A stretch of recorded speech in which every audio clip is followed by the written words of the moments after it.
साथियों, भारत का युवा देश हित को सर्वोपरि रखकर चलता है। वो हर अवसर का सही इस्तेमाल करता है। जब सरकार ने स्पेस सेक्टर को ओपन किया तो देश के युवा और खासकर हमारे जेन जी यूथ इसका भरपूर फायदा उठाने के लिए आगे आ गए। आज भारत के 300 से अधिक स्पेस स्टार्टअप्स भारत के स्पेस फ्यूचर को नई उम्मीदें दे रहे हैं और इसमें भी खास ये कि हमारे अधिकार और हमारे अधिकतर स्पेस स्टार्टअप्स इसकी शुरुआत बहुत छोटी टीम से हुई है और मुझे इन सबको पिछले 5-6 साल में लगातार मिलने का अवसर मिला है। कभी 2 लोग, कभी 5 साथी, कभी एक छोटा सा किराए का कमरा। टीम छोटी थी, संसाधन सीमित थे, लेकिन इरादे नई बुलंदी छूने के हैं। यही वो भावना है जिसने भारत में प्राइवेट स्पेस रिवॉल्यूशन को जन्म दिया है। आज ये जेन जी इंजीनियर्स, जेन जी डिजाइनर्स, जेन जी कोडर्स और जेन जी साइंटिस्ट नई नई टेक्नोलॉजी बना रहे हैं। प्रोपल्सन सिस्टम हो, कंपोजिट मटेरियल्स हो, रॉकेट स्टेजेज हो, सैटेलाइट प्लेटफॉर्म्स हो, भारत का युवा आज उन क्षेत्रों में काम कर रहा है जिनकी कुछ साल पहले कल्पना भी संभव नहीं थी। भारत का प्राइवेट स्पेस टैलेंट पूरी दुनिया में अपनी अलग पहचान बना रहा है।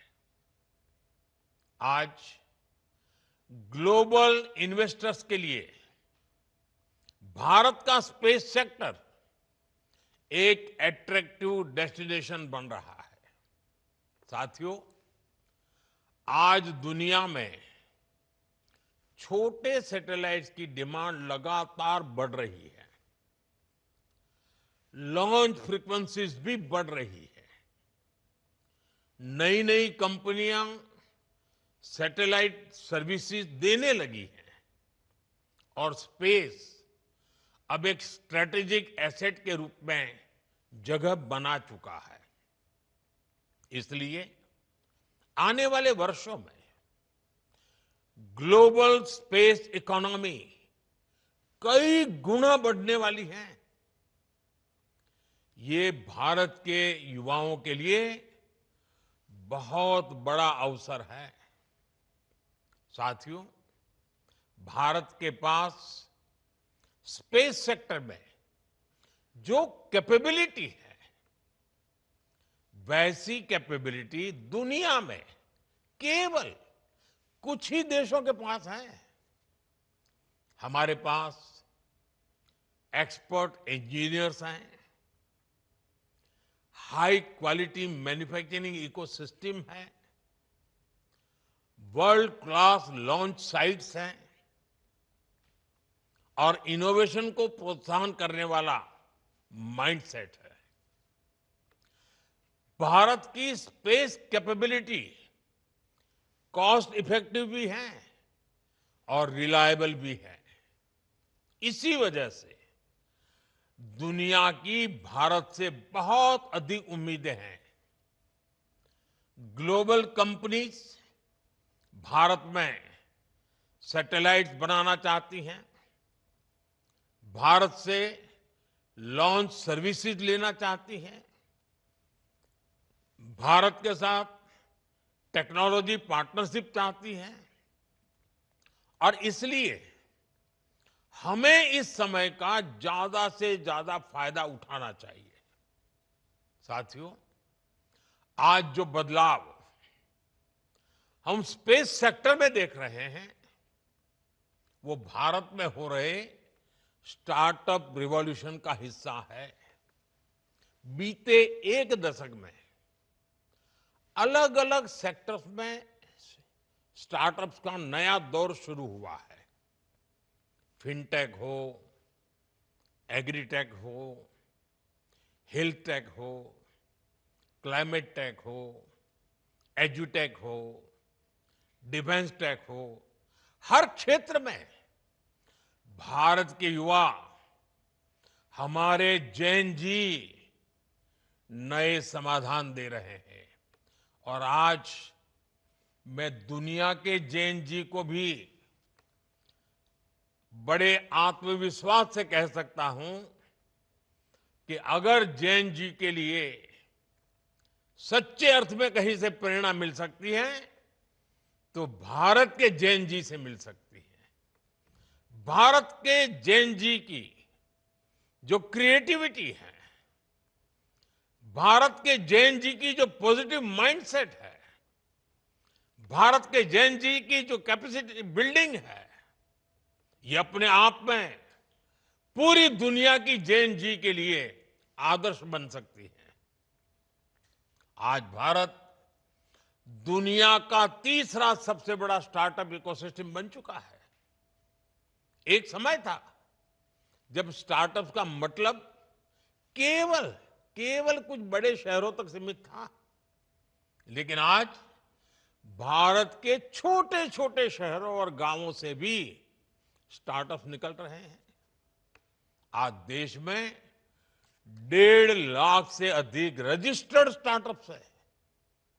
अनेकों स्टार्टअप्स यूनिकॉर्न बन चुके हैं।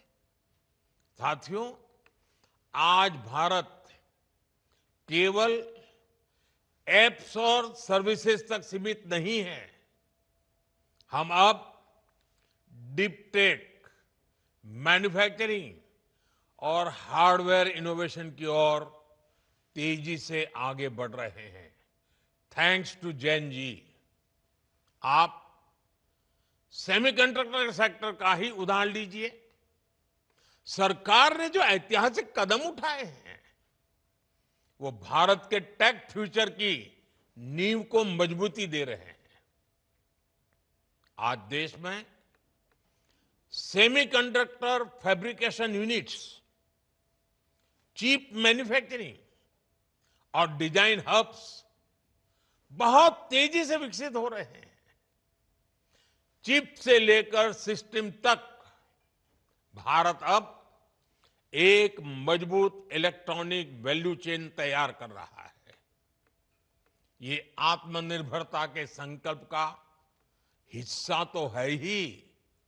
इससे भारत ग्लोबल सप्लाई चेन का एक मजबूत और भरोसेमंद पिलर भी बनेगा। साथियों, रिफॉर्म्स का हमारा दायरा भी लगातार बढ़ रहा है।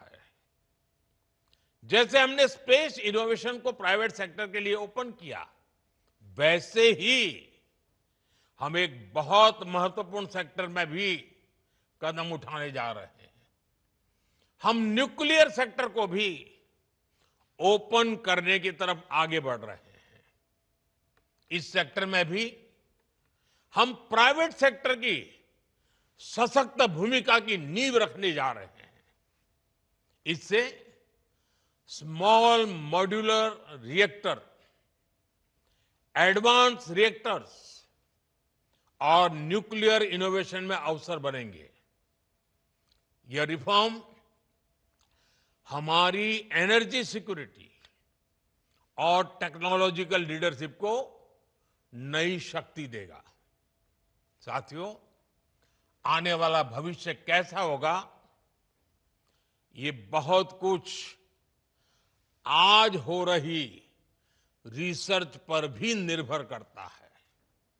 इसलिए हमारी सरकार का बहुत जोर युवाओं को ज्यादा से ज्यादा रिसर्च के मौके देने पर भी है।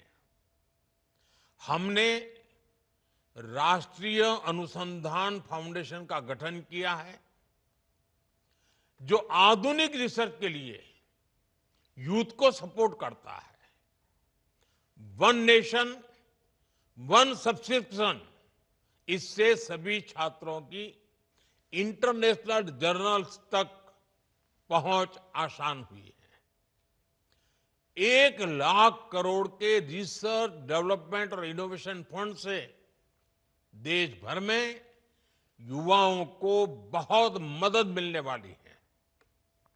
हमने 10,000 से अधिक अटल टिंकरिंग लैब भी खोली है, जो स्टूडेंट्स में रिसर्च और इनोवेशन की भावना जगा रही है। आने वाले दिनों में हम ऐसी 50,000 नई अटल टिंकरिंग लैब बनाने पर काम कर रहे हैं। सरकार के ये प्रयास भारत में नए इनोवेशन की बुनियाद बना रहा है। साथियों, आने वाला समय भारत का है, भारत के युवाओं का है, भारत के इनोवेशंस का है। कुछ महीने पहले स्पेस डे के अवसर पर मैंने हमारी स्पेस एस्पिरेशंस की चर्चा की थी। हमने तय किया था कि आने वाले 5 वर्षों में भारत अपनी लॉन्च क्षमता को नई ऊंचाइयों तक ले जाएगा। हमने ये भी निश्चय किया था कि भारत के स्पेस सेक्टर में 5 नए यूनिकॉर्न तैयार होंगे। स्काई रूट की टीम जिस प्रकार आगे बढ़ रही है, उससे ये तय है कि भारत अपने हर लक्ष्य हासिल करके रहेगा। साथियों, मैं भारत के हर नौजवान को, हर स्टार्टअप, साइंटिस्ट, इंजीनियर, एंटरप्रेन्योर को भरोसा देता हूं। और मेरे नौजवान साथियों, ये मेरी गारंटी है, सरकार हर कदम पर आपके साथ खड़ी है।